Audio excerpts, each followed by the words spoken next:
My name's Suzanne Watson. I have lived with eczema for 36 years. I run my own business. I've had a PR consultancy for 20 years, and I've got two children who are 21 and 18, both of whom have also suffered at varying degrees with eczema. I'm also a trustee of the National Eczema Society, and I'm a governor of a local grammar school, and I'm the past president of our Bradford Chamber of Commerce.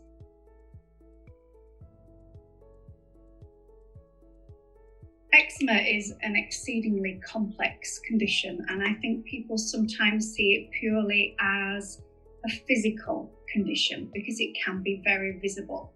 What people don't see is what goes on inside. And what goes on inside because of eczema can be incredibly destructive. So everything from your confidence, your self-esteem, how attractive you feel, how you're able to engage with people. Eczema can even make you feel ashamed. And those are the issues that really need awareness raising around them, because those are the hidden sides of eczema. And personally, I've experienced all of those things in business, in my relationships, in my friendships, and with family.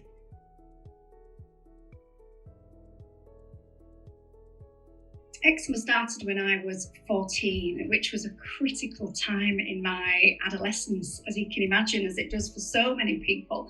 It's when you're more aware of the opposite sex. It's when people start dating, when people start flirting. And what eczema did for me was made me actually retreat into myself and to hide. And whereas friends were perhaps putting themselves out there more, I was covering myself up more. In particular, I remember the summertime wearing very long skirts, still wearing boots, trying so hard to cover up the skin that I was so ashamed of. As I got older, my eczema actually got worse into my late teens and my early 20s. I was hospitalised for 2 full weeks back in the days when they would take you into hospital with eczema. And again, the eczema would manifest itself in a lack of confidence in the workplace, the feeling that I would need to explain myself, to try and explain why my face looked the way that it did. And absolutely, yes, in relationships, it did make me very withdrawn, and sometimes it just feels easier not to bother.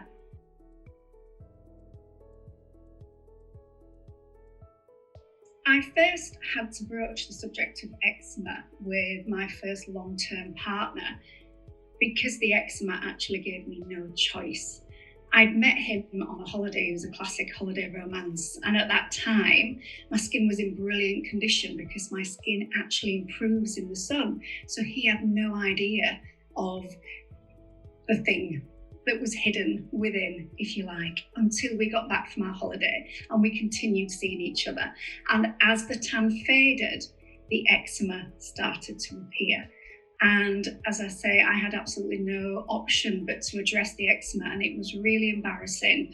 I was very concerned about what he'd say. I was very concerned about what he thought he'd got himself into.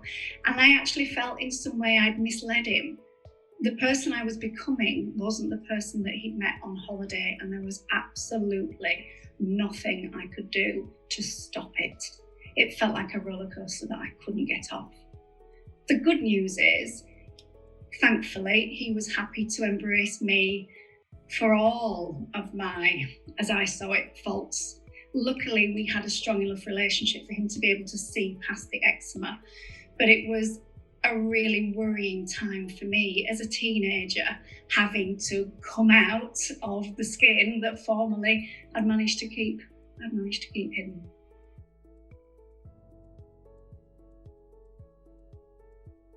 Navigating eczema with a partner is obviously challenging, or it can be challenging.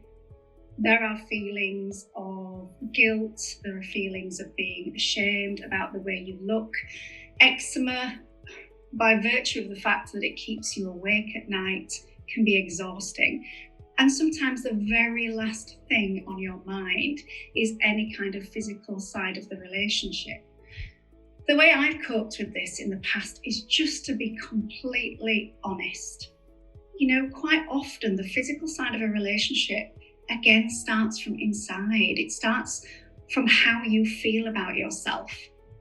And if the way you feel about yourself is below par, you feel that you don't look the way that you want to look, then that confidence that comes with the side of a physical relationship, or that comes with wanting a physical relationship, sometimes just isn't there.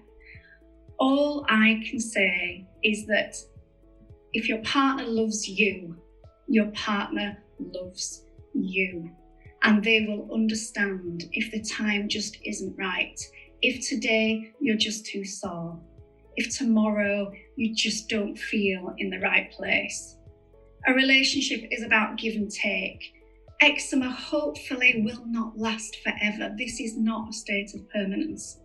So for me, having a partner who understands enough to then have the patience to wait, or at least to be supportive and get you through these difficult times, that's the key to managing eczema. It's something that you do together. You don't do it alone.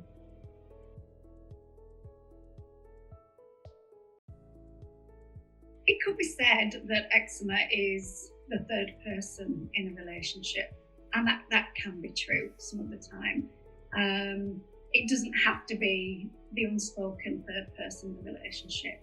So again, this is all down to communication. Navigating your relationship with your partner and with eczema is all about communication. Sometimes all you want is just to be held. Sometimes all you want is just that contact, to know that in the other person's eyes, everything's all right.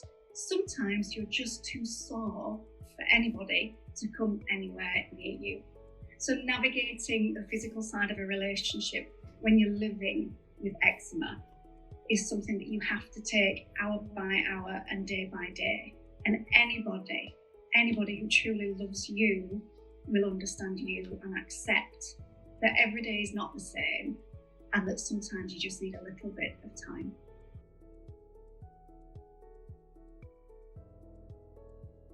The worst of my experiences with dating was certainly when I was younger. So probably my mid-teens, where you had boys who really didn't understand and really didn't want to understand why your skin felt the way that it did. When I was older, I certainly remember in my early 20s going out to a nightclub with friends, having a great time, being a little bit hot and sweaty on the dance floor, which made me a little bit uncomfortable, but I was riding it out, I was having a good time, only to look down and see that the ultraviolet lights had actually lit up all my eczema patches all across my skin.